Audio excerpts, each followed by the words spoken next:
India versus England tour start అవ్వకముందు if there is any player who got so much hate, అంత negativity ఉన్న ఒకే ఒక ప్లేయర్ శుభ్మన్ గిల్.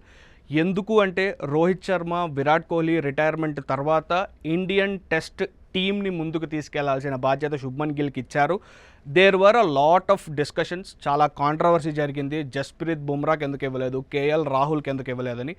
అవన్నీ పక్కన పెట్టి గంభీర్ అండ్ అజిత్ అగర్కర్ ట్రస్టెడ్ శుభ్మన్ గిల్. మరి ఆ ట్రస్ట్ని క్యాప్టెన్గా ఎంతవరకు శుభ్మన్ గిల్ బాధ్యత తీసుకున్నాడు అనేది సిరీస్ తర్వాత డిసైడ్ చేయబడితే, బ్యాట్స్మెన్గా శుభ్మన్ గిల్కి మాత్రం there was a huge responsibility. ఆ రెస్పాన్సిబిలిటీని శుభ్మన్ గిల్ మాత్రం 100%, ఇంకా 150-200% ఫుల్ఫిల్ చేశాడనే చెప్పుకోవాలి. సచిన్ టెండూల్కర్, విరాట్ కోహ్లీ లాంటి దిగ్గజాలు ఆడిన number 4 spot especially in test క్రికెట్లో శుభ్మన్ గిల్కి ఇవ్వడం జరిగింది.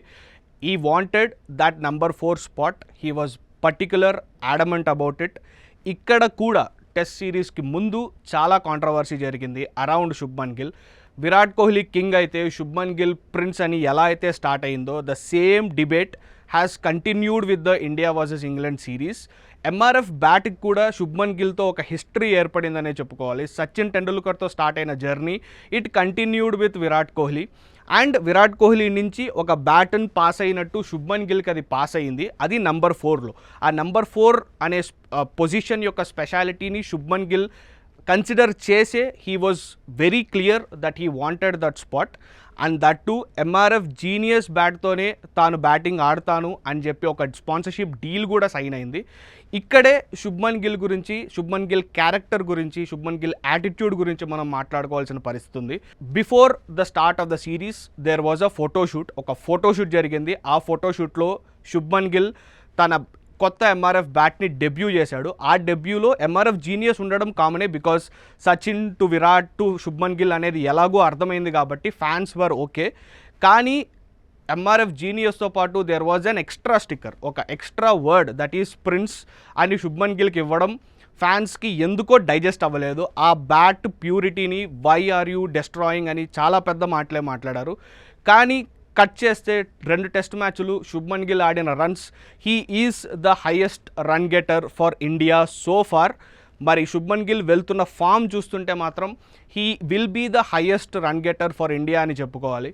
క్యాప్టెన్సీ గురించి, క్యాప్టెన్సీ ఎంత బాగా చేశాడు, క్యాప్టెన్సీలో what are the faults, that will be decided for the future. కానీ బ్యాటింగ్ వరకు మాత్రం శుభ్మన్ గిల్కి there is no fault at all.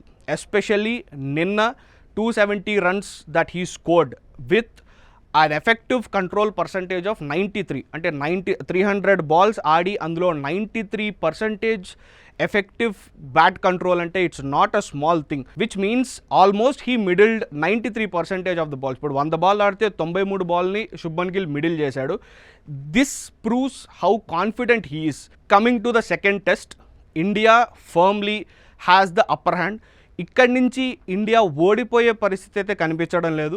ఎంత టార్గెట్ మనం సెట్ చేస్తాం అనే దానిపైనే the future of this test match will depend on.